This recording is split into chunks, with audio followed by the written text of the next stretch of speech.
오늘은 다윗 왕조 얘기를 주로 할 텐데, 다윗 왕조에서는 하나님을 부려먹었어요. 이거 해주시오, 저거 해주시오. 그리고 싸워서 이기고, 그리고 하나님이 해주신 것이라고 그런 식으로 생각을 했거든. 그러니까 우리 교회에서도 하나님이 이거 해주십시오, 저거 해주십시오 기도하잖아요. 민주화를 해달라, 통일을 하게 해달라 기도하죠. 하나님은 그런 기도를 듣지 않아요. 통일을 우리가 해야 돼요. 우리가 역사의 주체가 되게 하는 것이 하나님의 목적이거든. 그러니까 우리가 주체가 돼요. 그냥 덮어놓고 하나님하고 해달라고 해서 되는 거 아니에요. 기도에 대해서 우리가 사실 생각해야 돼요. 기도를 하자면 어떻게 기도하느냐 하면은 우리로 하여금 역사의 주체가 되게 해 주십시오. 그렇게 기도하는 방향으로 기도하면 좋아요.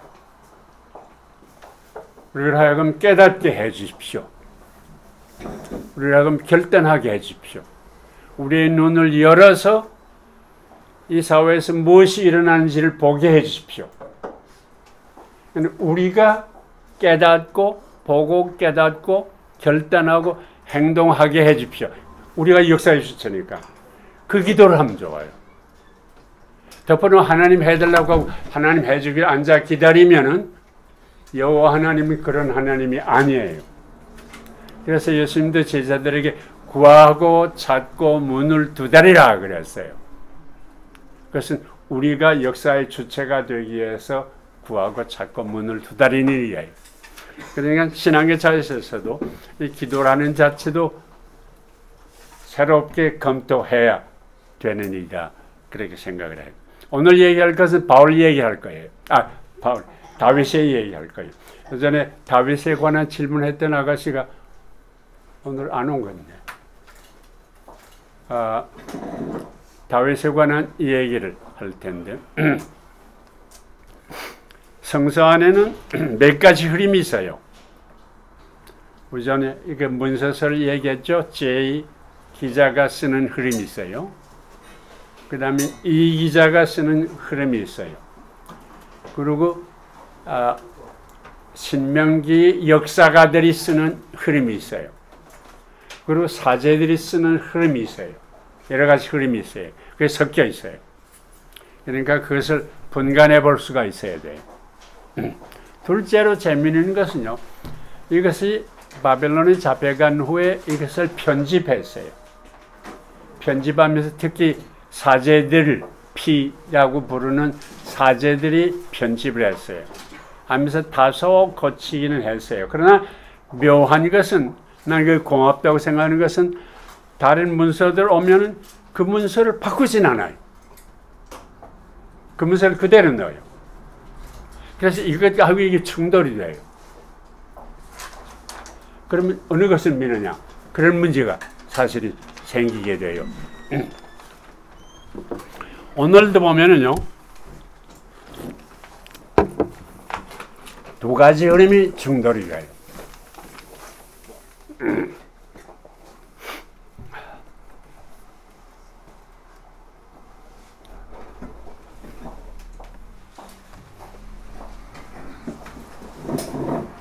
J 기자의 흐름하고 DH 신명기 역사가의 흐름, 이 두 흐름이 서로 충돌해요. 그러면서 다윗이 어떤 사람이냐 하는 것은 그 충돌을 보면서 판단을 해야 돼요.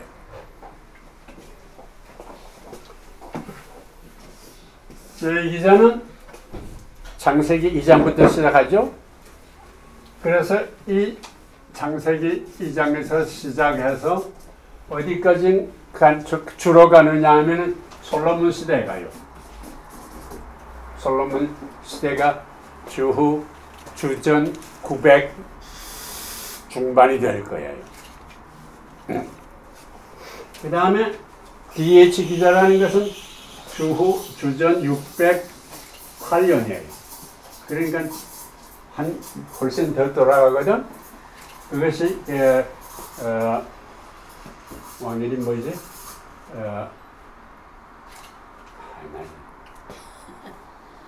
요시아왕.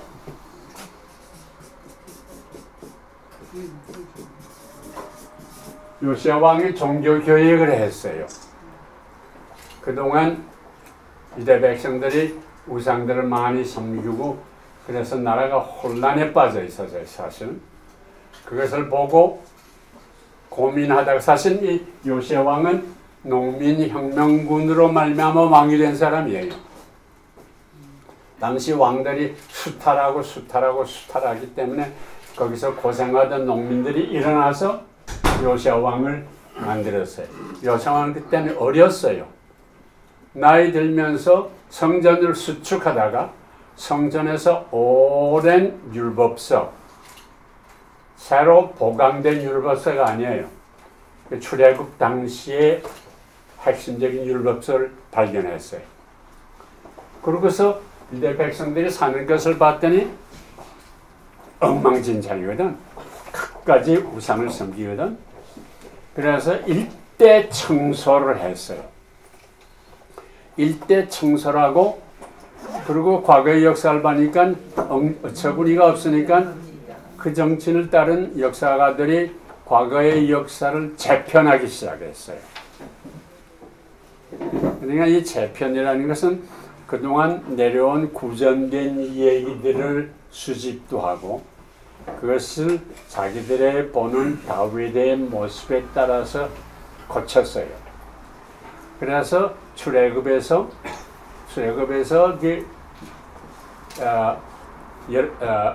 사무엘 상하권, 열왕기상하 거기 쭉 내려오는 얘기를 이렇게 수정을 해 내려갔어요. 그 수정해 내려간 이 얘기와 벌써 띠처럼 그랬는데 수정해 내려간 이 얘기와 제일 처음에 말한 죄와 충돌을 해요. 죄는 어떻게 봤느냐고 하면은 강자는 바벨탑을 쌓고 약자를 수탈하고, 그러나 그 바벨탑은 자체 분열해서 망한다. 그거예요. 그러니까 다윗 왕조는 바벨탑에 해당하는 캐테고리에 들어가거든요. 그러나 다윗 왕조도 자체 분열해서 망하게 된다. 그런 얘기예요. 제 기자는. 이제 D.H. 신명기 역사가들은 다윗 왕을 높이 찬양을 해요. 그러면서 역사를 개조하면서 다윗 왕을 아름답게 그려요. 이 두 가지가 서로 충돌을 해요. 그래서 우리는 다윗 왕에 대한 이해를 제대로 하기가 힘들어져요. 출애굽 공동체는 왕을 가지지 말라 그랬어요. 누가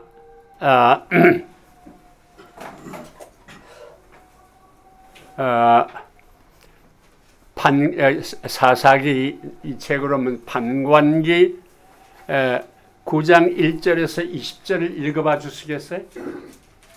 아비멜렉이 세겜으로 외삼촌들을 찾아가서 외삼촌들과 외가댁 온 일가에게 청하였다. 세겜의 모든 어른들에게 여룻바알의 아들 70명의 지배를 받는 것과 한 사람의 지배를 받는 것과 어느 것이 나으냐고 물어봐 주십시오. 그리고 내가 그들과 한 골육이라는 것도 잊지 말라고 해 주십시오. 그의 외삼촌들은 이 말을 세겜의 모든 어른들에게 전해 주었다. 그들은 이 말을 듣고 아비멜렉이 자기들과 한 혈육이라는 생각에서 마음이 그에게 기울어 바알브릿 신전에서 은 70세겔을 내다가 그에게 주었다. 아비멜렉은 그 돈으로 할 일이 없는 건달패를 사서 졸개로 삼아 거느리고 오브라에 있는 아버지의 집으로 가서 자기 형제들 곧 여룻바알의 아들 70명을 한 바위 위에서 죽였다. 그러나 여룻바알의 막내 아들 요담만은 어딘가에 숨어 있었으므로 살아남았다. 세겜의 모든 어른들은 밀로의 온 집안은 세겜에 있는 석상 옆 상수리 나무 아래에 모여 아비멜렉을 왕으로 만들었다. 이 소식이 요람에게 전해지자 그는 그리심산 꼭대기에 가 서서 소리 높이 외쳤다. 세겜의 어른들은 내 말을 들으시오. 그래야 하나님도 여러분의 말을 들어주실 것이오. 하루는 나무들이 모여와서 자기들을 다스릴 왕을 세우기로 하고 올리브 나무에게 청을 들여 보았소. 우리의 왕이 되어 주게나. 그러나 올리브 나무는 사양을 했소. 내 기름은 모든 신과 사람을 영화롭게 하는 것. 그런데 나 어찌 기름을 내지 않고 자리를 떠나 다른 나무들을 내려다보며 으스대겠는가. 그래서 나무들은 무화과 나무에게 청을 들여 보았소. 자네가 와서 우리의 왕이 되어 주게나. 그러나 무화과 나무도 사양을 했소. 나 어찌 이 훌륭한 과일을 내지 않고 나 어찌 이 달콤한 맛을 내지 않고 자리를 떠나 다른 나무들을 내려다보며 으스대겠는가. 그래서 나무들은 포도나무에게 청을 들어 보았소. 자네가 와서 우리의 왕이 되어 주게나. 그러나 포도나무도 사양을 했소. 내 술은 모든 신과 사람을 흥겹게 해주는 것. 그런데 나 어찌 이 술을 내지 않고 자리를 떠나 다른 나무들을 내려다보며 으스대겠는가. 그래서 모든 나무는 가시나무에게 청을 들여 보았소. 자네가 와서 우리의 왕이 되어 주게나. 그러자 가시나무는 그 나무들에게 이렇게 대답하는 것이었어. 너희가 정말로 나를 왕으로 모시려는가? 정녕 그렇거든 와서 내 글날에 숨어라. 그렇지 않았다가는 이 가시덤불이 불을 뿜어 레바논의 송변까지 삼켜 버릴 것이다. 여기에서 왕조에 관한 말하자면은 시니카란 얘기예요. 나무들 왕이 되라는데 모두 거절하는데 가시나무가 왕이 돼서 그래서 그 밑에 눌렀다. 그런 얘기예요. 왕이라는 것은 이런 존재다. 그런 얘기예요. 사실 출애굽기에서 여호와 하나님이 왕을 가지지 말라고 하는 것은 왕들이라는 것은 다 가시나무이기 때문이다. 그런 얘기예요. 그걸 보면 다윗 왕이 가시나무라고 하는 얘기가 결론적으로 되고 말아요. 그런데 한 300년 동안 이 출애굽 공동체는 왕을 가지지 않다가 그런 문제가 생기면은 사사가 훌륭한 지도자가 나와서 그걸 막군 그랬거든. 그러다가 문제는 블레셋이 나타났어요. 남쪽의 해양족이에요. 이 블레셋은 해양족이라는 본래 건장을 해요. 그리고 이 해양족은 철기를 가지고 있어요. 그런데 이 이스라엘 백성들 동기밖에 없어요. 그러니까 이걸 감당해낼 수가 없어요. 그래서 백성들이 사무엘에게 와서 우리에게도 왕을 주십시오 하고 부탁했어요. 왕 제수가 그래 있어요. 사무엘은 거절해요. 야훼 하나님만 왕인데 어떻게 내가 왕이 되느냐. 그러면 어떡합니까? 이 쳐들어오는데 막을 수가 없습니다. 그 사람은 철기를 가지고 있고 상비병이 있고 쳐들어오는데 우리가 막을 수가 없지 않습니까? 현실이 그렇습니다. 왕을 주십시오. 그래서 사무엘이 사울 왕을 그들에게 줬습니다. 사울 왕은 사실 건장한 사울 왕과는 전통이 두 가지인데 뭐 그것까지는 얘기하지 말고 아무튼 사울 왕이 돼 가지고서 오는 무리들을 막고 블레셋도 상당히 물리쳤어요. 처음에. 그렇게 왕권을 행사했지만은 사울은 군의 총사령관이었어요. 궁전도 만들지 않고 아무런 다윗이나 솔로몬이 한 건 그런 것이 없어요. 그냥 적을 막는 일만 했어요. 그러다가 사울 왕이 마지막에 기진맥진해서 약해지기 시작했어요. 그때 다윗 왕이 그것을 이어가요. 그래서 다윗 왕이 어떤 출신이냐 하는 것을 이제 읽어봐야 되겠어요.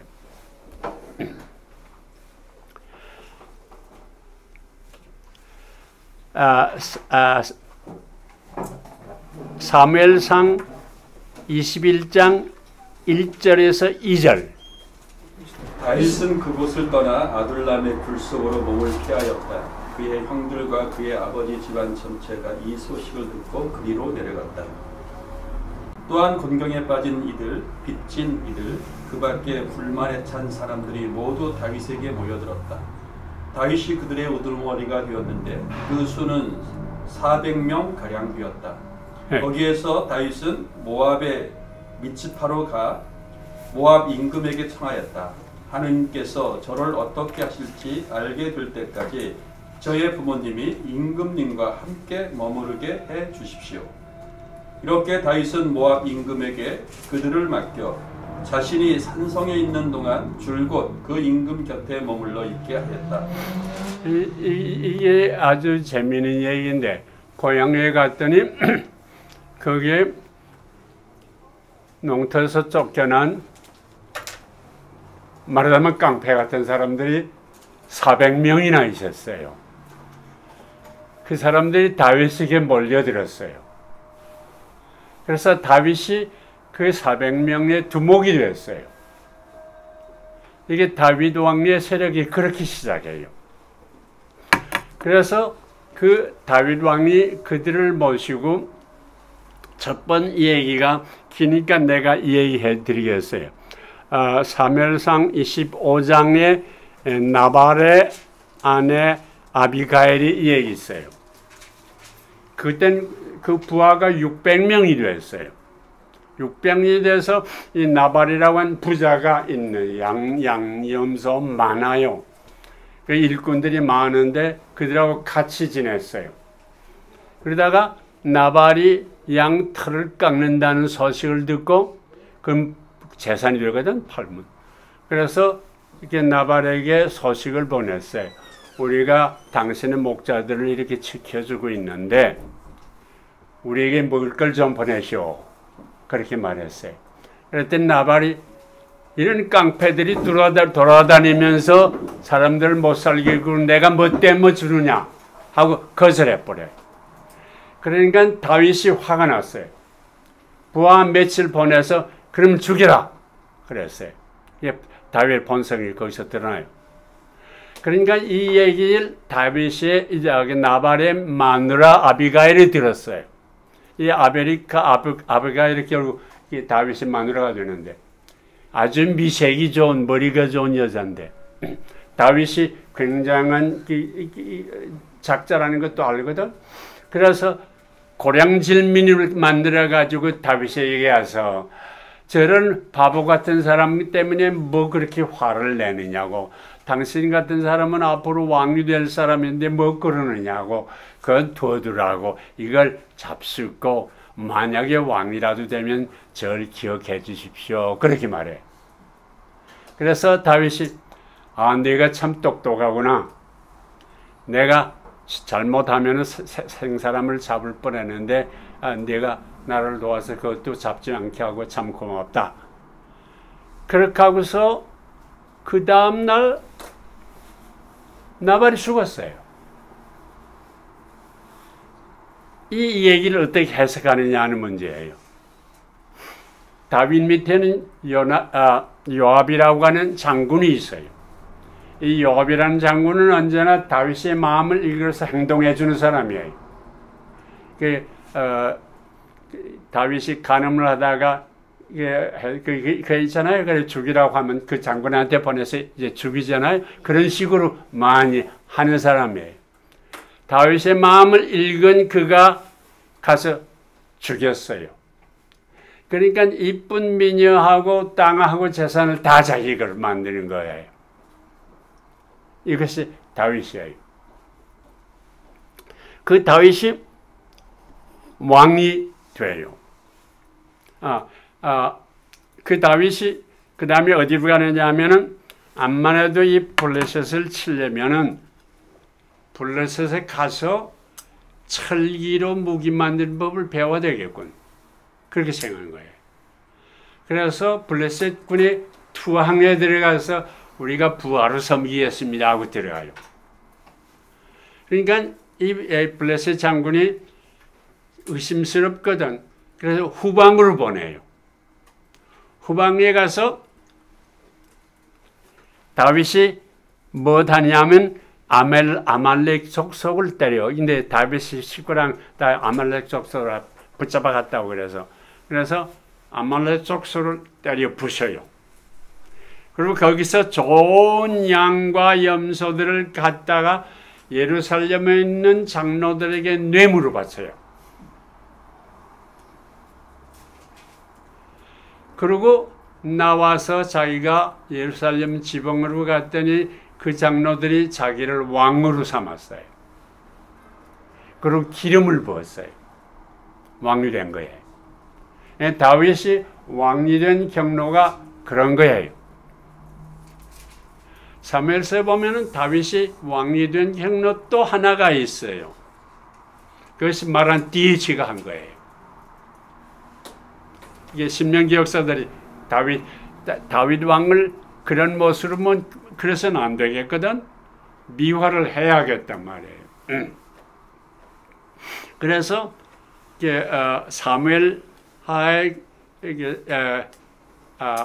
이 얘기를 다시 고쳐요. 사울 왕이 아까 말하는 아말렉을 갖춰요. 근데 사울이 부하들이 양과 염소 가운데 좋은 것들 가지고 와요. 그리고 더군다나 여기서 이걸 성전이라고 DH 역사가는 이것을 하나님이 시킨 전쟁은 거룩한 전쟁이라고 그래요. 홀리워라고 그런. 홀리워의 특징은 가서 여자고 남자고 어린애고 다 죽여라 이거예요. 동물도 다 죽여라. 그것이 성전의 원칙이에요. 그래서 사실은 DH 사가들이 만든 거예요.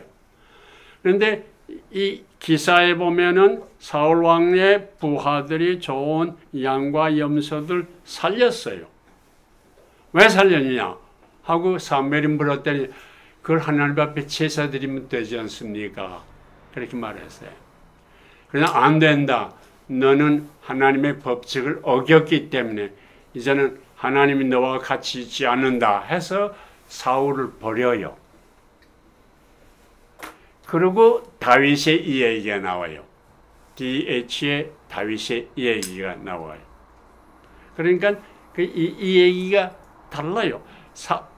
다윗은 그걸 뇌물을 썼잖아요. 근데 사울 왕은 그것을 좀 살려서 부하들이 그것을 좀 살려서 재물 쓰겠다는 것을 거부해요. 이 얘기가 거기서 충돌이 벌써 돼요. 그 다음에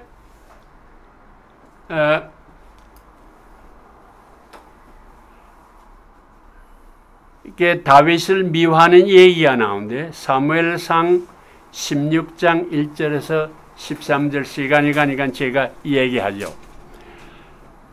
사무엘이 베들레헴에 찾아가서 다윗에게 기름을 부어요.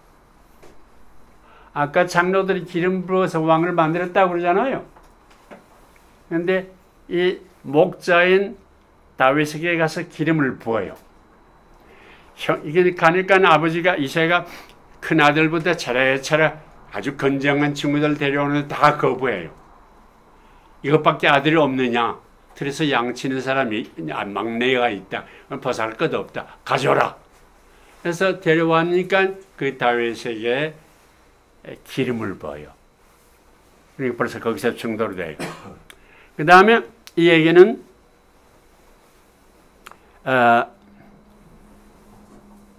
사무엘상 16장 14절 이하에서 다무엘이 궁중 악사가 돼요. 그 악사가 되는 까닭은 사울 왕이 마귀가 들려서 이 작은 발광을 하거든. 그렇게 썼어요. DH가 그렇게 쓴 거예요. 그때 좋은 음악을 해주면은 그러면 나아진다. 좋은 음악을 한 사람을 골라내라. 하니까 다윗이 사실 검은 고치면서 노래 잘한다고 그러잖아요. 그러니까 다윗이 거기 선택을 받아서 궁중 악사가 됐어요. 거기 아주 잘생기고 건장한 친구로서의 악사가 돼요. 그리고 사울 왕이 다윗을 아주 사랑했다. 그렇게 표현이 돼요. 그 다음에 무슨 얘기가 나오면 다윗이 골리앗을 죽인 얘기가 나와요. 악사가 아니에요. 악사가 됐다고 했는데 다윗이 골리앗을 죽인 얘기가 나와요. 먼저 이게 그 장군 이름 뭐지? 블레시 장군. 골리앗이 장군이 나와서 너희들 가운데 나하고 대결해서 싸움을 사람은 날 내놔라 하니까 이스라엘 왕들이 군인들 벌벌 떨고 아무도 나가지 못해요. 그래서 거기에 다윗의 형들도 나갔어요. 벌벌 떨면서 아무것도 못해요. 근데 다윗의 아버지가 네 형들에게 먹을 걸 갖다 주라 그래서 가지고 가봤더니 꼴이 이 모양이거든.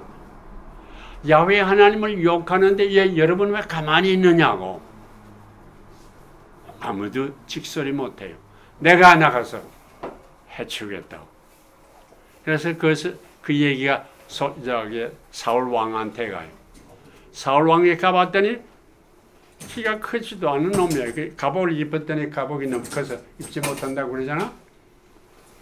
내가 어떻게 말이 됩니까? 우리의 여호와를 저주하는 저 사람 여호와가 때려 눕힐 것입니다. 나를 보내십시오. 그래요. 근데 사울 왕은 처음 보는 거야, 얘를. 궁중악사라고 했는데 처음 보는 거예요. 그런데 갑옷 입어봐라. 갑옷이 너무 커요. 이런 거 다 필요 없습니다. 그래서 돌멩이 몇 개 하고 가지고서 나가서 때려 죽이잖아요. 이게 맞질 않아요. 두 얘기가 맞지를 않아요. 그 다음에 이 얘기가 나오는 얘기가 사울 왕이 다윗을 질투한다. 그 까닭은 전장에서 돌아오는데 여자들이 사울은 천천을 죽이고 다윗은 만만을 죽였다 그러거든. 질투가 나는 거예요. 그래서 다윗을 죽이려는 것이에요.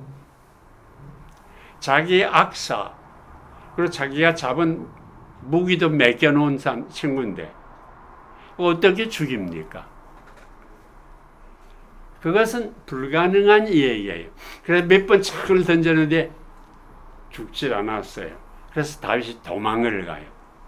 요나단하고 친구가 되고 도망을 가요.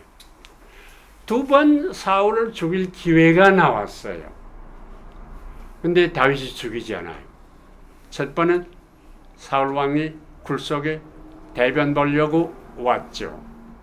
그걸 보고 다윗이 가서 그 옷자락을 잘라내요. 아니 옷자락을 잘라내는 걸 모르고 앉아있을 사람이 땅 위에 어디 있어요. 옷자락을 잘라내요.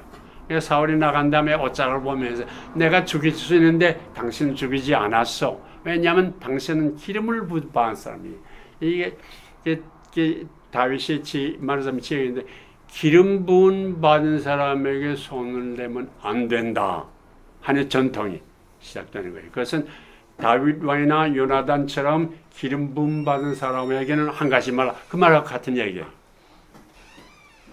그러니까 사울 왕이 감탄을 하면서 내야 참 내 아들이다 이런 해요.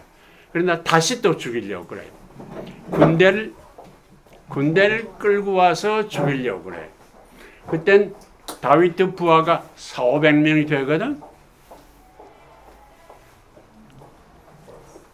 근데 이렇게 사울 왕이 다윗을 죽이려고 하는 것은 반란을 일으키려고 한다는 구실이거든요. 반란이 그다음 400~500명 굴가지고 판단할 수 있죠, 사실은. 근데 밤에 모두 잠들었을 때 이 다윗이 부하 한 사람을 데리고 거기 들어가요. 들어갔더니 솔로몬도 이게 사울도 자고 있고 창이 땅에 옆에 꽂혀 있어요.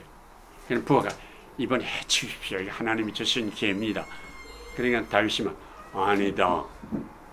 하나님의 기름 부음 받은 사람을 죽이면 되느냐 하고 창하고 거기에 겉옷을 가지고 돌아와요. 나와서 후에 창을 보면서 내가 당신 죽이려면 죽일 수 있었다. 그런데 죽이지 않았다. 해서 다윗 미화의 얘기가 나옵니다. 이렇게 두 가지 전통이 있어요. 그런데 다행히도 제2기자의 전통이 그대로 살아남았어요. 그것은 다윗이 자기 부하의 마누라 누구죠? 여자?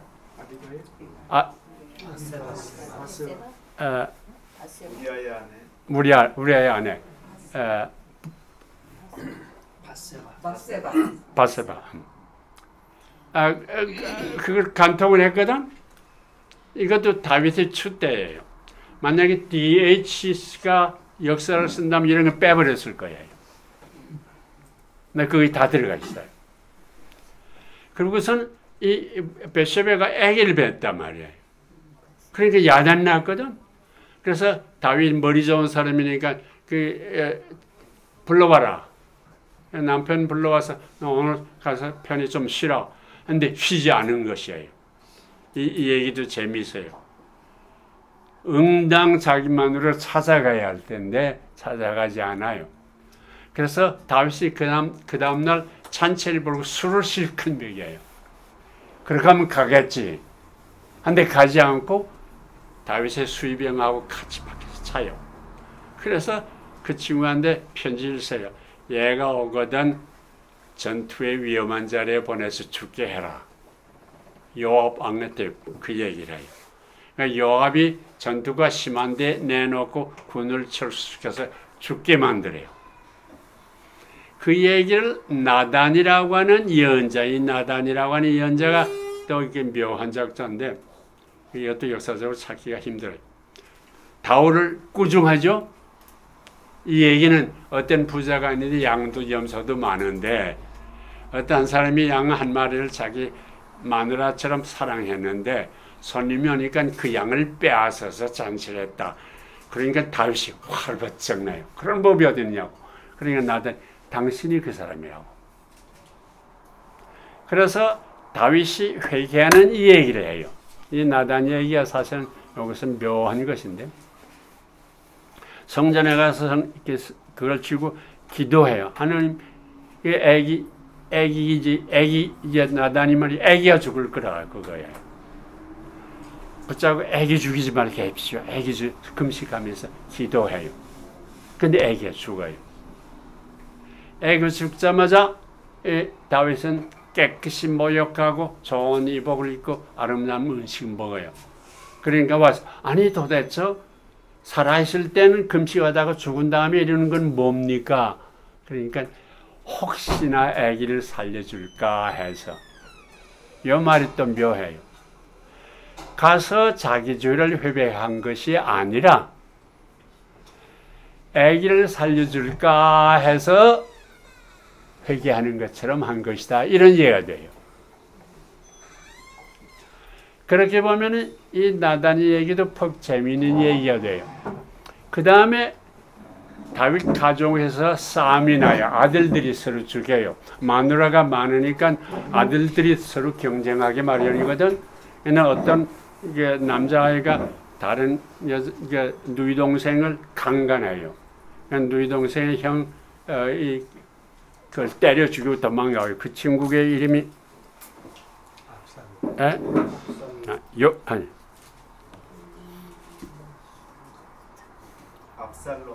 압살롬. 또 이름들 대주었구만. 압살롬이에요. 도망갔어요. 자기 동생이 죽이고 다른 친구, 자기 동생이 다른 자기 누이 동생을 죽였으니까 그것을 죽이고 도망갔어요. 가장안에 내분이 생기는 거 아니에요? 갔다가 돌아와서 혁명을 일으켜요. 다윗을 쫓아내고 자기가 왕이 되겠다 그런 거예요. 그리고 다윗의 부인하고 같이 동침을 해요. 그러니까 바벨탑이 깨지는 거 아니에요? 모습이 그렇게 돼요. 그 다음에 아까 요압 왕 장군이 다시 이 앞선을 죽여요. 그리고 다시 돌아서 왕이 돼요. 이런 분란이 다윗 왕조에서 일어나요. 그러다가 누가 대를 이느냐 하면 솔로몬이 그 여자 이름이 뭐지? 바세바의 아들 솔로몬이 왕이 돼요. 다윗이 그 솔로몬을 왕으로 만들어요. 그러니까 다윗의 이렇게 사랑이라는 것은 바세바에게 가 있다 그런 얘기죠. 솔로몬이 왕이 된 다음에 형제들 다 죽여버리고 말아요. 위험하니까. 내분들이 있으니까 형제들 다 죽여버려요. 그러니까 이 다윗 왕조라는 건 어떤 왕조예요 하는 것을 우리 보고 알 수 있어요. 그 다음에 솔로몬이 한 짓이 어떠냐 그걸 또 보면 알 수 있어요. 솔로몬이 자기 성전을 화려하게 짓고 궁전을 훨씬 더 크게 짓고 지방에 대하여 도성을 쌓고 그건 다 수탈을 해야 되죠.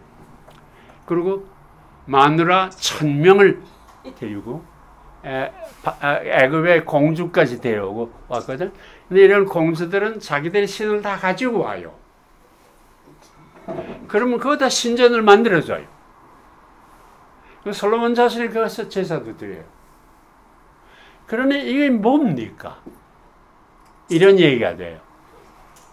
이 얘기를 다시 신학적으로 풀이한다면 다윗 왕이 여호와를 성전에 모시고 그것을 솔로몬이 성전을 짓고 거기다 모시고 어두운 방에 모셔요. 그것도 본래 법궤에 있는 것은 태양이 이게 바퀴세로 돌아다니는 것인데 어두운 데 집어넣고 제사를 드리는 거 돼요.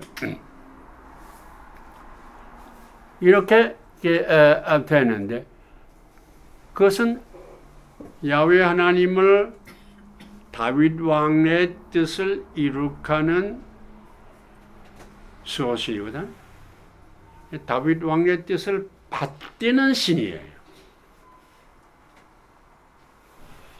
이것이 수호신이에요.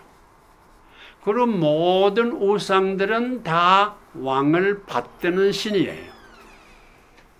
그러니까 야훼 하나님을 다른 우상하고 같은 레벨로 놨다 그런 얘기예요. 그리고 솔로몬은 그런 우상을 많이 만들어 놨어요. 그래 이게 뭡니까? 어찌 그러는지 지시되잖아요. 그러니까 솔로몬의 왕국에 문제가 생기기 시작해요. 분란이 시작이 돼요. 바벨탑이 깨어지는 것이에요. 특히 북쪽 출애굽 공동체가 있었던 그쪽의 백성들이 분노해요. 자기들을 부려먹거든. 집을 짓고만 야단친단 말이에요. 사실 지역을 보면 유대 땅은 남쪽에 조그마한 부역이에요. 위에 그 부촌들이 있거든. 그 조그만 땅이에요, 사실. 유대 땅이라는 건. 솔로몬이 죽은 다음에 그 아들 로밤 옆에서 잘 내줬고 뭐 로밤이 즉위를 하자 여로보암을 중심으로 한 북쪽 대표들이 와서 제언을 합니다.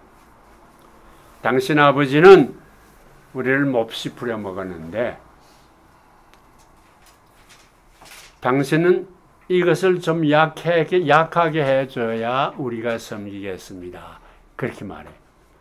그러니까 이 로보암이 남아는 부하들에게 신하들에게 물어봤더니 그 말 들어야 됩니다. 젊은 친구들한테 물어봤더니 듣지 마세요. 그래서 그들이 시키는 대로 우리 아버지가 채찍으로 때렸다면 가죽 채찍으로 때렸다면 쇠채찍으로 너희 때릴 것이다 등등 아주 혹독한 얘기를 해버려요. 그래서 남북조가 갈라져요. 그러니까 이 바벨탑 이 얘기 제2기자가 말하는 것이 그대로 이루어진 거예요. DH는 그것을 장식하려고 그랬는데 사실 다윗 왕조하고 솔로몬 왕조는 바벨탑을 짓다가 깨지고 말았어요. 그 바벨탑을 지은 다윗 왕조들의 한 짓이 뭐냐? 그것을 몇 권만 이거는 읽어봐야 되겠어요. 10편 2편을 누가 읽어보세요. 어찌하여 이방 나라들이 분노하면 민족들이 헛된 일을 꾸미는가? 세상의 군왕들이 나서며 관원들이 서로 교하여 여호와와 그의 기름 부음 받은 자를 대적하며 우리가 그들의 맨 것을 끊고 그의 결박을 벗어 버리자 하는도다. 하늘에 계신 이가 웃으심이여 주께서 그들을 비웃으시려더라. 그때에 분을 바라며 진노하사 그들을 놀라게 하여 이르시기를 내가 나의 왕을 내 거룩한 산 시온에 세웠다 하시리로다. 내가 여호와의 명령을 전하노라. 여호와께서 내게 이르시되 너는 내 아들이라. 오늘 내가 너를 낳았도다. 내게 구하라. 내가 이방 나라를 네 유업으로 주리니 네 소유가 땅 끝까지 이르리로다. 네가 철장으로 그들을 깨뜨리며 질그릇같이 부수리라 하시도다. 그런즉 군왕들아 너희는 지혜를 얻으며 세상의 재판관들아 너희는 교훈을 받을지어다. 여호와를 경외함으로 섬기고 떨며 즐거워할지어다. 그의 아들에게 입 맞추라. 그렇지 아니하면 진노하심으로 너희가 길에서 망하리니 그의 진노가 급하심이라. 여호와께 피하는 모든 사람은 다 복이 있도다. 예, 이것은 유대나라 왕들이 즉위할 때 부르는 즉위식에 부르는 노래예요. 그러면서 이 얘기 시작이 왕이 죽었으니까 다른 나라 유대나라에 족속됐던 민족들이 일어나려고 그러거든. 직설이 말아 그 말이에요. 왜 이 기회에 이 사실을 끊으려고 그러냐? 말도 안 된다. 그리고 여호와 하나님은 웃으신다. 그러다가 분노를 터뜨린다. 이렇게 말해요. 분노를 터뜨리는 그 분노가 무섭다. 그런 이야기예요. 그 얘기는 내가 오늘 내 아들을 시온산에 낳았다. 그런 왕이에요. 내게 구하라. 만방을 다 내게 주마. 이렇게 말해요. 철퇴를 가지고 질그릇 부듯이 다 부셔라. 그런 얘기예요. 그리고 모든 나라들은 이 여호와 밑에 여호와를 갖다 써먹어요. 여호와가 하는 거예요. 다윗이 하는 거 아니에요. 여호와 밑에 와서 굴복해라. 그래서 여호와를 이용하는 종교 제국을 만드는 거예요. 이것이 즉위시 때 부르는 시예요. 그러니까 그 왕조가 어떤 왕조인지 알 수 있잖아요. 여기 재미있는 얘기 하나 있는데 People's History of USA 민중의 미국 역사라고 우리말로 번역됐어요. 영국의 청교도들이 박해받으면서 뉴잉글랜드를 왔어요. 와봤더니 그냥 기가 막히거든 판도가. 이 시를 읽었어요. 만방을 내게 준다. 그거예요. 우리는 하나님의 아들이다. 내가 오늘 나왔다 그러잖아요. 우리는 하나님의 아들, 딸이다. 만방을 다 내게 준다. 철퇴를 부시면서 가져라. 이렇게 된 거예요. 당시 미국에 있는 인디언들은 국가를 이룩하지 않았어요. 그러니까 토지 문서도 없어요. 등록한 거 없어요. 땅은 등록되지 않은 땅이다. 이런 얘기예요. 그러니까 우리가 등록하면 우리 땅이 된다 그런 거예요. 그래서 네이티브 인디언들을 질그릇 부듯이 치면서 미국 땅을 이 청교도들을 위시한 영국 구라파 사람들이 와서 빼앗았다. 그런 얘기가 돼. 같은 맥락이에요. 이것이 다윗 왕조가 하는 즉위시 때 부르는 노래예요. 그것을 성왕이라고 할 수 있어요. 또 하나 불러봅시다. 시편 42편 1절에서 4절. 하나님이여 크게 사슴이 읽으세요. 시냇물을 찾기에 갈급함 같이 내 영혼이 주를 찾기에 갈급하나이다. 내 영혼이 하나님 곧 생존하시는 하나님을 갈망하나니 내가 어느 때에 나아가서 하나님 앞에 배울까. 사람들이 종일 나더라 하는 말이 내 하나님이 어디 있느냐 하니 내 눈물이 주야로 내 음식이 되었도다. 내가 전에 성의를 지키는 무리와 동행하여 기쁨과 찬송의 소리를 바라며 저희를 하나님의 집으로 인도하였더니 이제 이 일을 기억하고 내 마음이 상하는도다. 4절까지. 네, 그만큼 읽으세요. 이것은 이스라엘 백성들이 바벨론에 잡혀간 뒤에요. 잡혀간 뒤에 그들이 가장 마음 아픈 것은 성전에 가서 예배드릴 수가 없는 거예요. 마음이 그렇게 쓰려요. 성전이야말로 자기들의 마음의 고향이에요. 새도 거기에 깃들이고 모두 그런 그 성전인데 여호와의 성전으로 가는 우리의 발걸음이 얼마나 아름다웠던가. 이 성전 찬양이 시편에 수두룩해요. 이것은 뭐냐면은 다윗 왕조가 성전을 이용해 먹는 거예요. 여기에 여호와 하나님이 계시다. 여호와서 제사 드리면은 하나님이 축복하신다. 이렇게 강조해요. 그럼 와서 제사 드리고, 그리고 또 다윗 왕이 싸움에서 이기고 나라가 커지거든. 그러니까 이 하나님의 축복이다. 그렇게 보는 거예요. 그런데 여기에서 알 것은 성전에 와서 제사 드릴 사람하고 제사 드릴 수 없는 사람하고 두 가지가 있어요. 성전에 와서 제사 드릴 수 있는 사람은 돈 꽤나 있는 사람이에요. 염소, 양을 제사 드릴 수 있는 사람이에요. 가난한 사람은 그것이 없어요. 그래서 후에는 비둘기 드리는 것으로 바꿔지긴 해요. 미가서를 읽어보면 농촌의 시인이에요.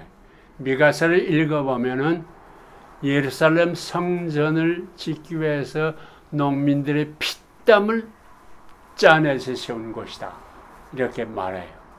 그것이 이제 다음번에 이 성전에 관한 예언자들의 외침을 들어볼 텐데, 그렇게 이 다윗 왕조의 문화는 힘으로서 해먹고 그것을 야훼가 한다고 해서 성전을 높이 올리고 그 성전에 와서 예배드리면 하나님의 사랑을 받는다. 이것이 다윗 왕조의 문화였다. 그런 얘기가 됩니다.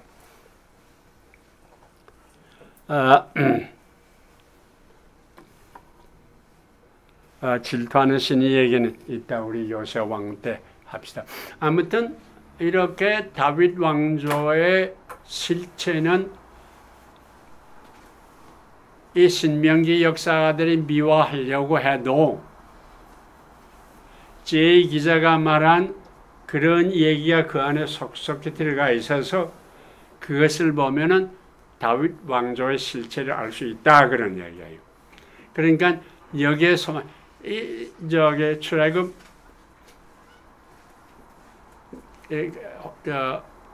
홍해를 건너서 쭉 나오는 이 얘기, 거기 보면 여호와 하나님이 이걸 해줬고 이걸 해줬고 쫙 나와요.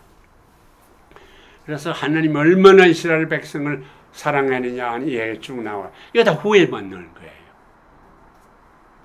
하나님이 이렇게 이스라엘 백성들을 사랑했기에 너희들은 야훼만 섬기고 그리고 이방 신을 섬기지 말고, 또 우리는 선민이니까 이방 사람들하고 섞이지 말고 율법을 지키고, 이것을 강조하기 위해서 야훼가 어떻게 우리를 끄집어내느냐 하는 것을 계속해서 강조해요. 그런데 실체는 뭐냐 하면은 제이 기자가 말한 힘의 철학이에요.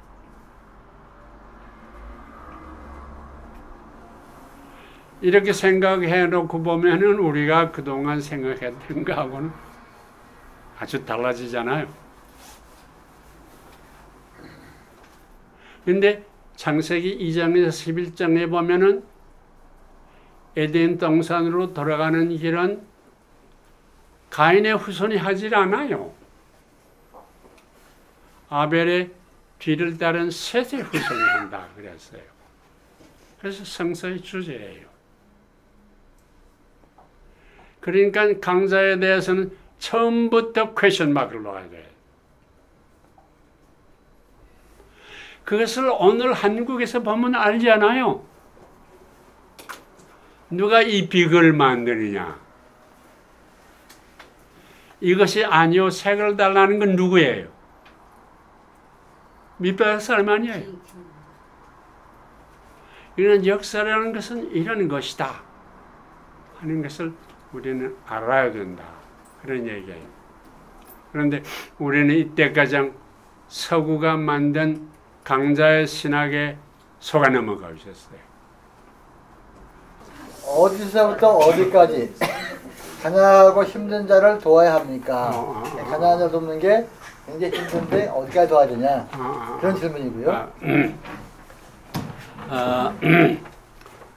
여기서 우리가 얘기하는 것은 돕는다는 말 자체가 잘못되었어요.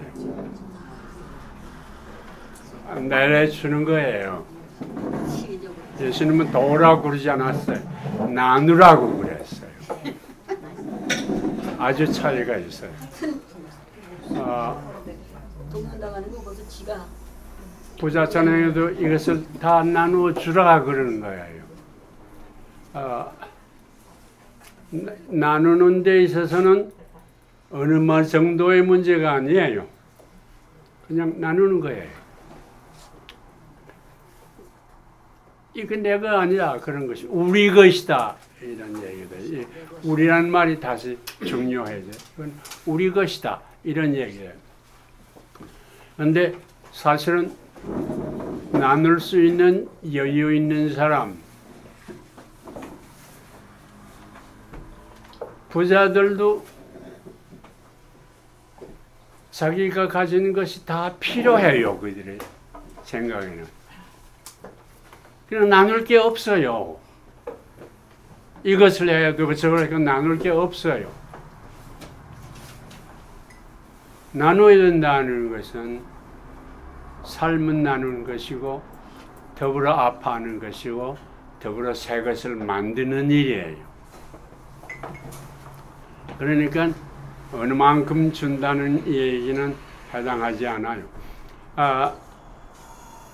우리 사회에서도 누가 필요하다면 나눌 수 있어야 되고, 근데 사실은 저 밑바닥에는 더 나눔이 더 필요한 것이고, 그러니까 이런 것을 총체적으로 어떻게 하느냐 하는 데서는 아주 지혜가 필요하죠.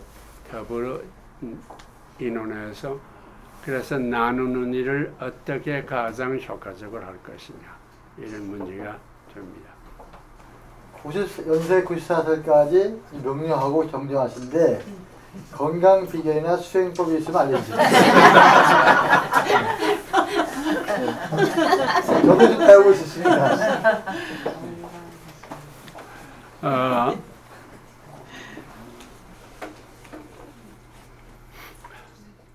건강하자면요, 여기 우리 제 기자의 말처럼 자기 분열이 되면 그러면 깨져요. 내적으로 자기 분열이 되면 안 돼요. 그러니까 우리 그런 말을 했어요.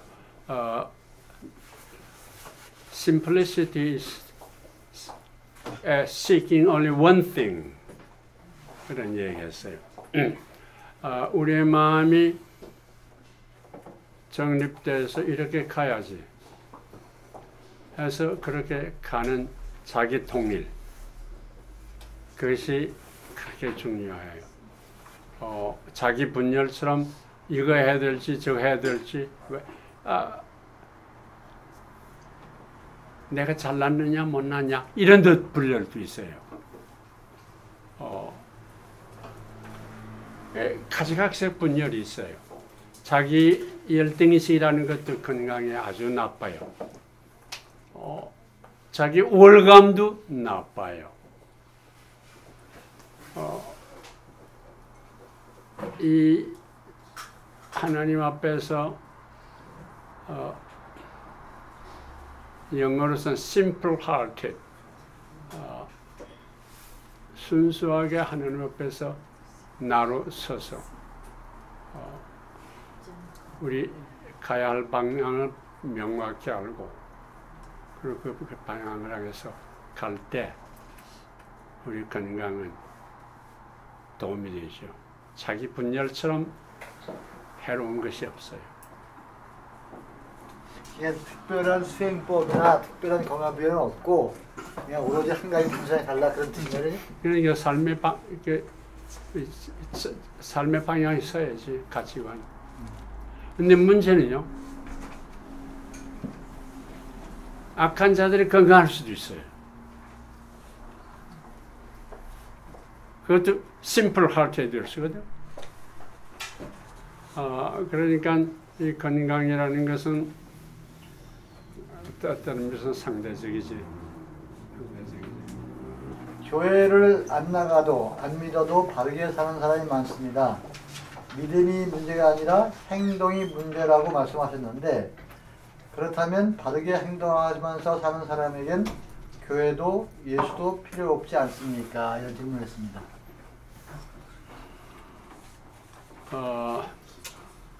예수도 필요 없습니까? 없지 않습니까? 하는 것은 자기가 예수와 대등하다는 얘기가 돼요.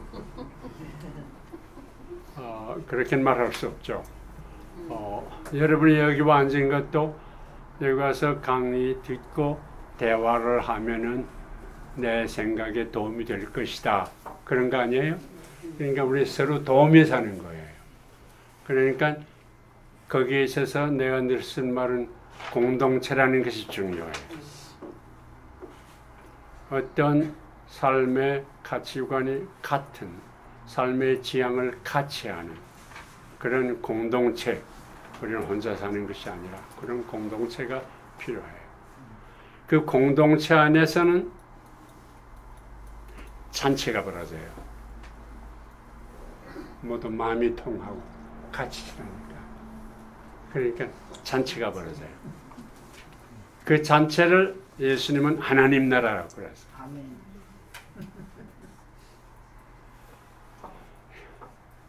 근데 그 반대는 목표가 같은데 생명을 창조하는 것이 아니라 파괴하는 공동체도 있어요. 그건 사탄의 공동. 사탄이라는 것은 악마의 복합수를 말할 때 사탄이라고 해요. 아마 공동체에 대해서는 다음에 또 설명할 거예요, 그죠? 네, 공동체 얘기를 많이 할 거예요. 그 다음에 한국 교회에 구원이 있다고 생각하십니까? 한국 교회 개혁이 가능하다고 믿으십니까? 굉장히 어려운 질문이에요. 여러분은 어떻게 생각해요? 한국의 개혁이 가능하다는 사람 손 들어봐요. 교회 개혁은 교회 개혁. 교회 개혁은 불가능한 것 같고 교회는 불가능한 것 같고 한국은 희망이 있어. 한국은 가능해요? 네, 한국은 가능해요. 나 지금 이 질문은 교회. 교회 개혁이 가능하다고 생각하는 사람 손 들어보세요. 두 사람이 있고, 세 사람, 너덟 사람이 있고, 개혁이 되기를 바라요.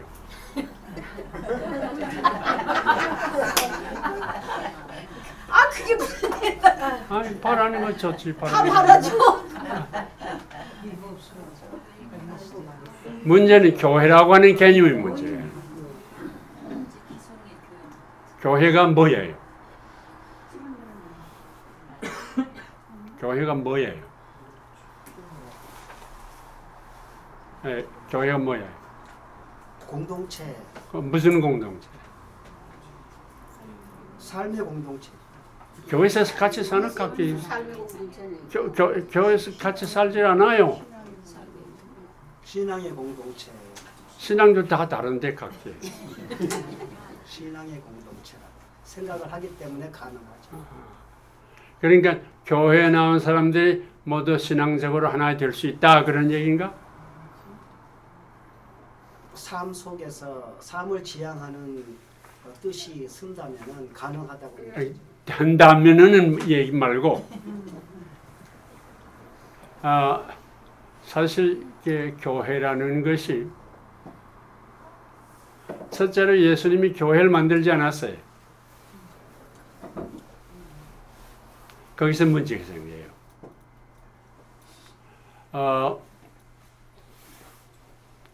이스라엘 백성들 회당이라는 걸 만들었어요. 이게 사실 예루살렘이 무너지면서 회당이 나오거든. 회당에 모여서 하느님 뭐냐면은 메시아를 기다리는 작업을 하는 거예요. 율법을 공부하고 어떻게 우리가 메시아가 오도록 우리가 살 것이냐 하는 것이 사실은 회당이에요. 근데 예수님 모자는 거 어떻게 해? 그럼 회당이 어떻게 돼?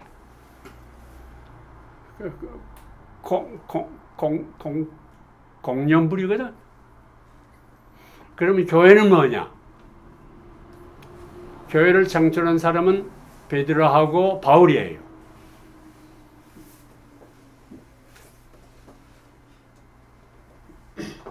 베드로와 바울이 둘 다 예수님의 재림을 기다렸어요.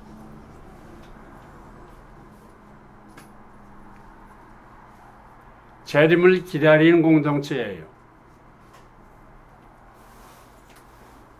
재림을 기다리는 대만 공동체는 가능해요. 대만 공동체는 가능해요. 그러나 예수님 말하시는 하나님 나라는 나누고 섬기고 하나가 되는 공동체거든. 대만 공동체가 아니에요. 너희들 사이에 하나님 나라가 이루었다 그래요. 대만 공동체가 아니에요. 근데 우리 교회는 뭐예요? 정말 나누고 용서하고 섬기는 공동체예요? 교회 와서 예수 믿고 복 받으라 그러지. 그게 대만 공동체예요? 예수 믿고 천당 가라 그러지. 잘 믿으면 부자 되고. 그건 대만 공동체거든 사실은. 예수님은 서로 사랑해서 나누고 섬기고 더불어 사는 공동체거든. 근데 교회는 그런 공동체가 아니야. 근본적으로. 그것을 잘못 시작한 것이 베드로하고 바울이야. 메시아가 오기를 기다리는 데서 시작됐거든.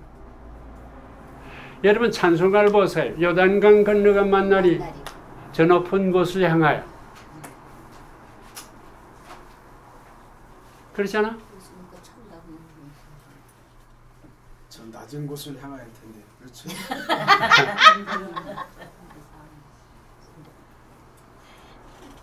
낮은 공대를 향하여죠. 그런데 교회 나오는 사람들 보세요. 낮은 데로 가려고 그럽니까? 모두 인류대학에 자식 보내고 싶죠. 그러니까 문제예요, 사실은. 이 교회라는 것이 우리 진지하게 검토해 봐야 돼요. 우선 교회의 본질에 대해서 좀 말씀해 주시죠. 교회 본질이 뭔가? 교회라는 것 자체가 문제예요. 교회라는 것은 사람이 만들었어요. 사람이 만든 제도예요. 그러면 제도 자체가 중요해져요. 그래서 교인이 많이 나오고 건물 크게 짓고 헌금에 나오고. 그래 많이 나와 헌금 많이 나와 교회 지면 목사도 월급이 올라가거든.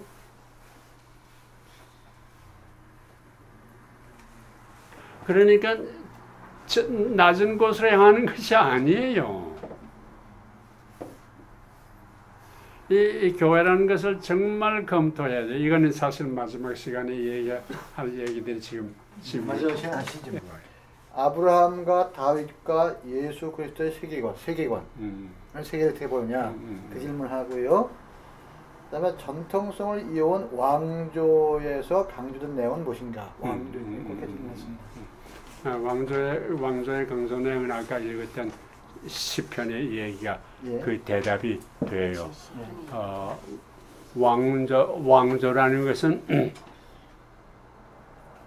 박정희 생각해보나 왜 올라앉아서 그래서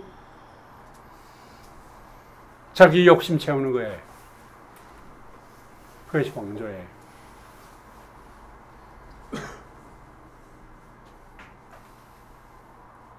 예수님도 그러죠. 높고자 하는 자는 내려가라 그러잖아요. 형제 발을 씻으라 그러잖아요. 왕조라는 것은 그렇기 때문에 근본적으로 아까 가시나무가 왕이 된다고 하는 그 얘기에서 명확히 나오거든. 포도나무, 올리브나무 등등 자기가 의미 있는 일 할 수 있잖아. 그 의미 있는 일에서 가시를 가지거든. 가시는 뭐 없잖아. 근데 가시가 할 수 있는 건 남 찌르는 일이거든. 그러니까 다윗은 그런 가시라 그런 얘기예요. 왕은 그런 가시라 그런 얘기예요. 사람의 예수님의 시험에 있어서 많을수록 좋다. 다다익선. 힘이 있어야 다다익선을 이룩할 수 있다. 그 왕조거든. 그리고 그것을 위해서 야훼까지 이용해라. 이렇게 되잖아. 그게 예수님의 시험이거든. 예수님의 시험에서 그걸 다 말해주고 있거든. 그것이 왕조예요. 아브라함과 다윗과 예수라고 했는데 아브라함 비교한다면은 모세와 다윗과 예수 이렇게 비교하는 건 좋아요. 아브라함은 다른 카테고리예요. 아브라함은 약자의 상징이에요. 약자의 상징이에요. 약자에게 하나님이 약속하셨어요. 3가지 약속했거든. 땅을 주마 그랬어요. 그 다음에 많은 자손, 하늘의 별 땅의 모래처럼 많은 자손을 준다. 3번째, 그 자손을 통해서 민족이 서로 축복해야 된다. 이런 얘기예요. 그런데 문제는 이 약자들, 아브라함 약자의 상징이거든. 약자들이 많아지고 우리 세계에서 1불로 사는 사람이 인류의 반이라고 하거든. 약자가 많아지고 그러면 그 약자들 속에서 새 것을 태어나서 민족이 서로 축복해야 된다. 그런 얘기예요. 아까 가인과 아벨의 얘기할 때도 그렇잖아요. 가인에게선 바벨탑이 생기잖아. 아벨의 후에 셈의 약자에게서 에덴 동산이 재건되거든. 그러니까 같은 얘기가 여러 가지 모습으로 얘기돼요. 그러니까 미안한 얘기지만은 이때까지 교회가 가르쳐 준 것은 싹 쓸어버려야 돼요. 할 수 없어요. 어디 이때까지는 교회에서 하는 것이 좋은 것이 있으면 얘기해봐. 사모님이 얘기해봐. 교회를 잘 안 나가서 모르겠어요. 모르겠어요. 교회에서 하는 건 난 내가 수도교 7년 동안 목회했어요. 이런 신학을 지금 그것이 더 첨단으로 나왔지만 그래서 사랑의 공동체의 얘기를 7년 동안 했어요. 요만큼도 변하잖아요. 모두 꿀단지는 자기 집에 있어요. 그 지향은 사업에 있어요. 요만큼도 변하지 않아요. 은혜가 없어서 그래 목사님이. 어? 목사님이 은혜가 없어서 그런 거야. 네, 그렇죠. 아멘. 교회에서 그렇게 얘기하죠. 은혜가 없어서. 이분이 쓰시기엔 역사의 주체가 인간한 퀘스천 마크 붙였어요. 그러니까 아까 그 목사님이 처음 시작할 때 세상이 변화되기를 하나님이 강구할 게 아니라 세상이 변화되는데 우리가 주체되도록 기도해라. 이 말씀을 듣고 이렇게 질문한 것 같아요. 질문 아셨죠? 역사의 주체가 인간하고 퀘스천 그러니까 이분 생각에 역사의 주체가 인간이 아니라 하나님이 아니냐 이런 뜻도 포함된 것 같고 하여튼 혹시 질문하신 분이 제가 의도를 잘못했으면 좀 보완해 주시고 이해하시면 네, 이해했어요. 다윗은 역사의 주체가 하나님이라고 생각했어요. 그렇게 주장을 했어요. 하나님이 다 하신다고 생각했어요. 그런데 다윗 왕국이 망하니까 하나님이 메시아를 보내서 이제 다시 한다 그렇게도 역사의 주체가 하나님이라고 생각했어요. 그러면 온 인류의 비참한 것이 다 하나님 책임이래요. 네, 지금 그렇잖아요. 한국이 갈라진 것도 하나님 책임이에요. 그렇지. 그러니까 우리는 아무렇게나 살아도 되는 거지. 그렇죠. 그런데 창세기 얘기를 보면은 하나님이 역사에 그렇게 들어오질 않아. 하나님은 자기의 영을 우리 속에 줬어. 영을 우리 속에 줬어. 그런데 가인은 욕심을 따라서 이걸 무시하고 자기 욕심만 했어. 그런데 고난을 받는 사람 속에서는 이 하나님의 영이 살아나. 그러니까 하나님을 우리가 무시하는 것은 아니에요. 우리 속에 하나님의 영이 아우성을 치게 해요. 그래서 그 하나님의 영이 우리로 하여금 역사의 주체가 되게 만들어줘요. 하나님의 영이 우리로 하여금 역사의 주체가 되게 만들어줘요. 다윗을 바벨탑의 건설자로 본다면, 이게 다윗이 바벨탑 꾸민 사람 본다면, 성서에 보면 저기 예수가 다윗의 자손에는 신약 성서 계보가 있는데 이 계보를 어떻게 이해해야 되냐 그런 질문입니다. 잘못된 계보예요. 예수를 다윗의 후예라고 하는 것은 잘못된 계보예요. 예수님 자신이 그것을 거부했어요. 다윗의 계보라는 것은 복음서에 이게 탄생서로에서 나와요, 실제로. 탄생서로에서 다윗 후손이 나온다고 그러잖아요. 바울이 예수를 다윗의 후손으로 또 만들었어요. 근데 예수님을 그걸 거부했어요. 마가복음 10장인가 보면은 왜 너희들은 메시아를 다윗의 후손이라고 부르냐 하는 구절이 나와요.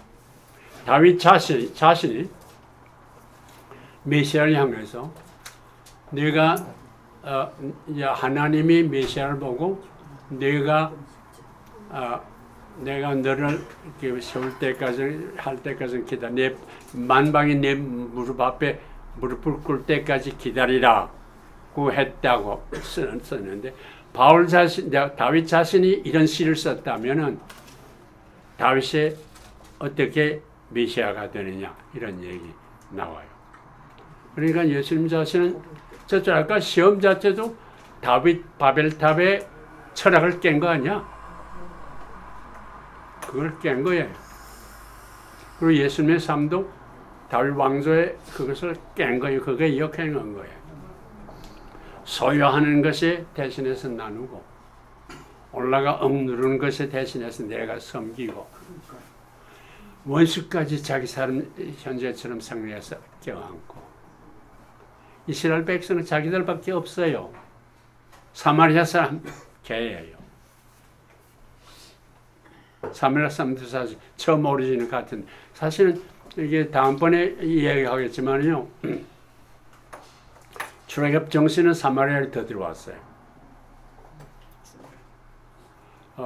사마리아의 엘리야, 아모스, 호세아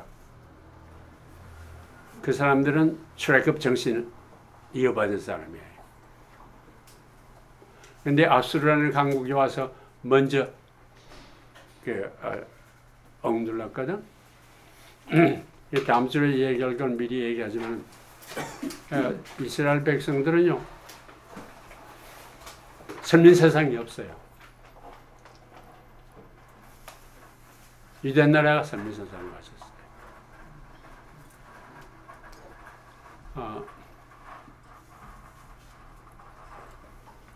그러니까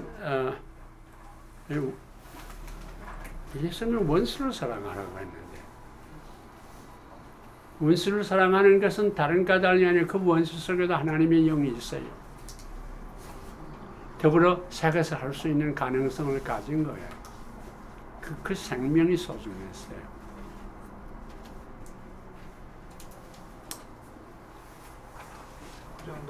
혹시 이 질문을 듣는 대화하는 가운데 마음에 질문이 생긴 사람이 있습니까? 얘기해보세요. 네. 제가 아까 교회 말씀하실 적에 교회의 본질에 대해서 말씀해 주십사고 말씀드렸는데 그냥 넘어갔거든요. 근데 교회란 말을 쓰지 말자 말이에요. 교회라는 건 사람이 만든 거예요. 교회라는 건 사람이 만든 거예요. 그렇죠. 교회 본질이 아니라 예수님은 하나님의 나라라고 그랬어요. 하나님의 뜻이 이룩되는 생명문화 공동체예요. 교회가 아니에요. 그래서 우리는 교회를 모두 받들고 있거든. 그러니까 하나님의 나라는 이루어지지 않아요. 그런데 이것은 가장 힘든 결단이요 깨달음이에요. 첫째로 교회만 구원이 있다 그러잖아요. 예수를 믿어야 구원이 없다고 그러잖아요. 이것 자체가 유대주의예요. 유대 나라만 선민이거든. 그 조그만 나라가 자기네 신만이 전부라고 말하는 게 억지 아니에요. 그리고 바울이 이방 사람을 데려온다는 것도 다 유대 다윗 왕국의 시민이 되게 하겠다는 거거든. 여러분 다윗 왕국의 시민이 되려는 거예요. 그게 말이 돼요?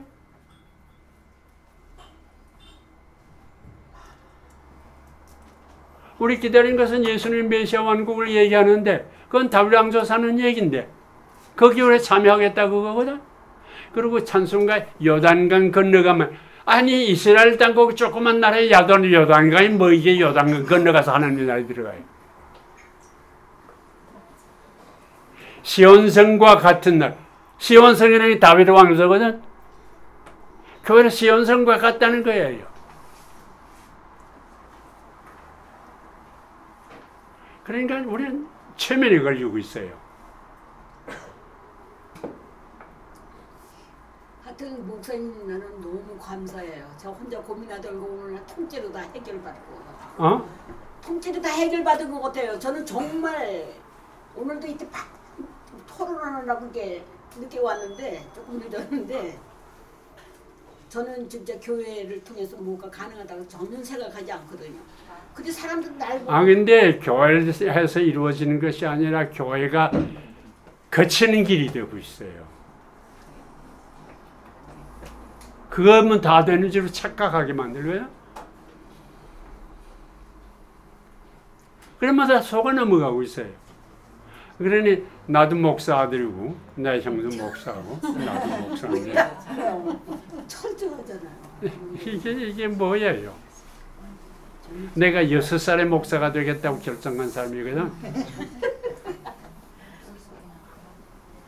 그러니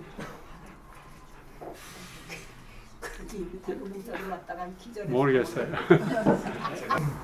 우리가 기자들을 나눠보면 주로 제2기자는 오히려 남한국 쪽의 옹호적인 입장을 약간 취하는 부분이 있고요. 그런데 비해서 이 기자나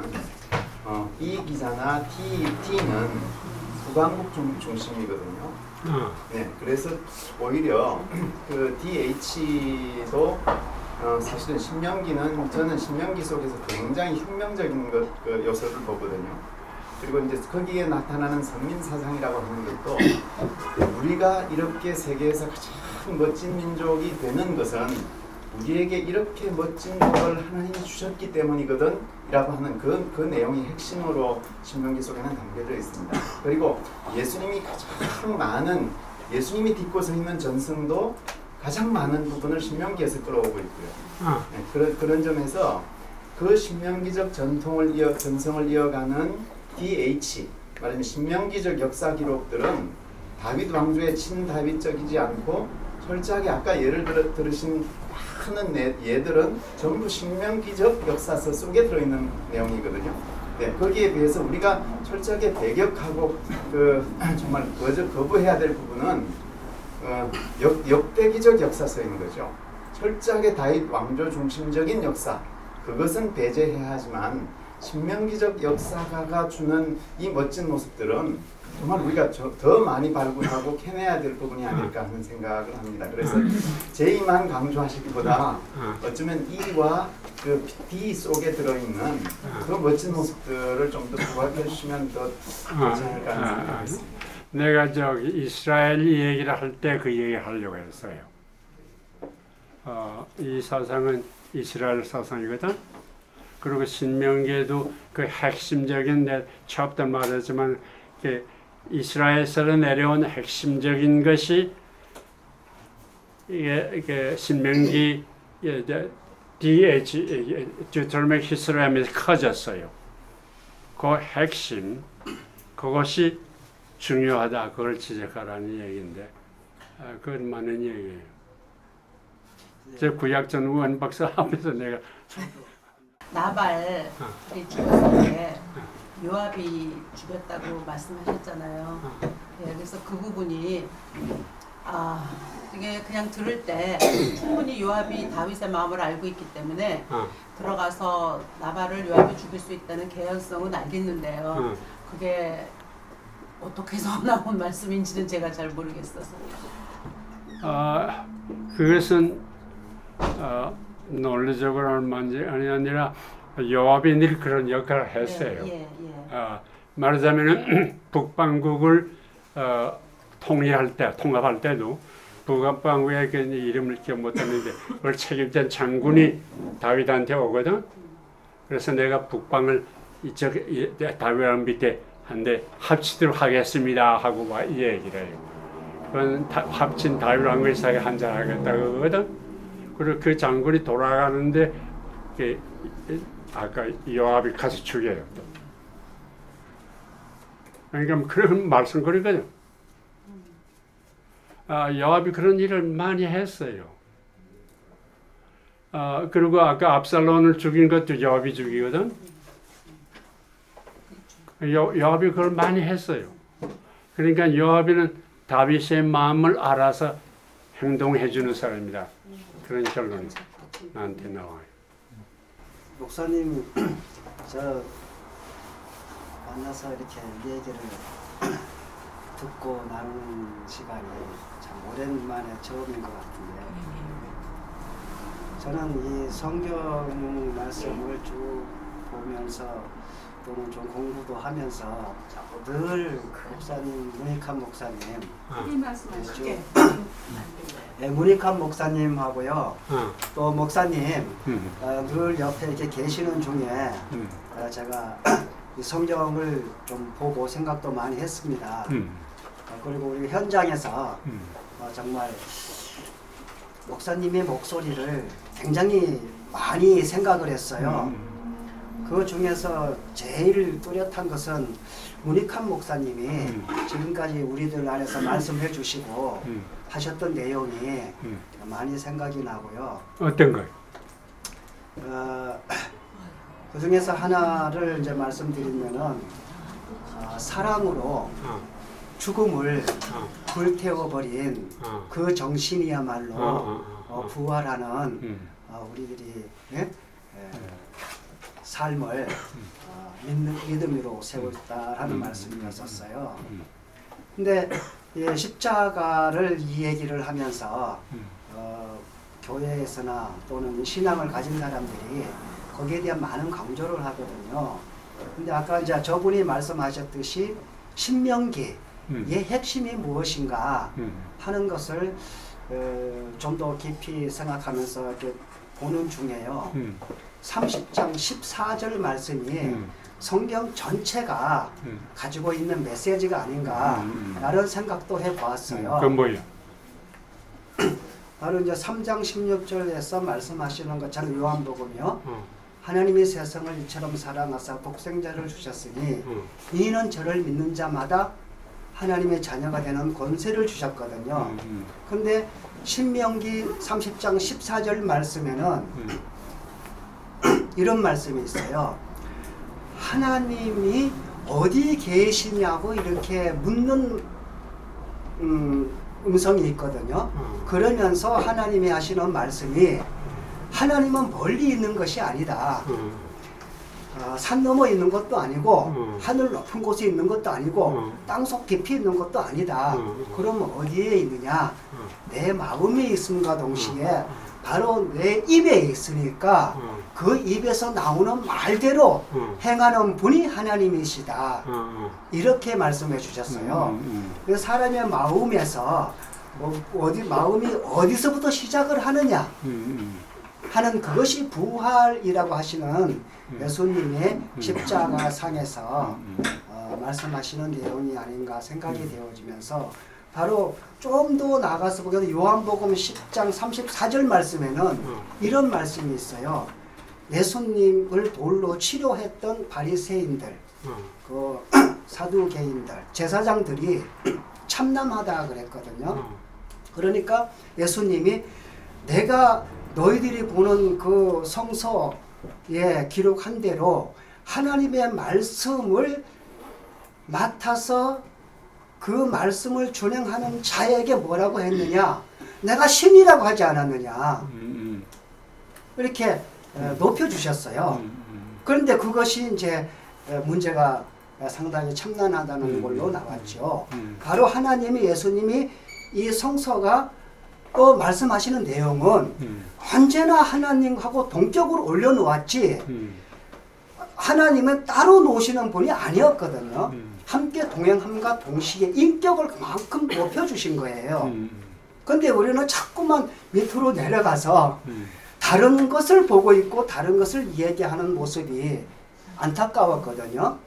그래서 사람이 입에서 무엇을 말을 하느냐 하는 건 그 사람의 본질적 인품이고 생각이라고 생각이 되어져요. 그래서 이제 목사님 말씀하시는 그 실천적인 우리들의 삶이 오늘 우리가 무엇을 봐야 되느냐 하는 말씀에 많은 생각을 했습니다.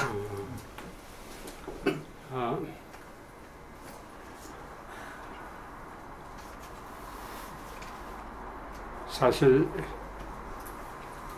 우리 속에 하나님이 계시고 하나님의 말씀 계시고 하나님의 뜻이 계시고 그것이 표현이 돼야 되잖아. 그래서 입이란 말로 표현이 된 모양인데 사실 나보다 성경을 더 많이 읽은 것 같아.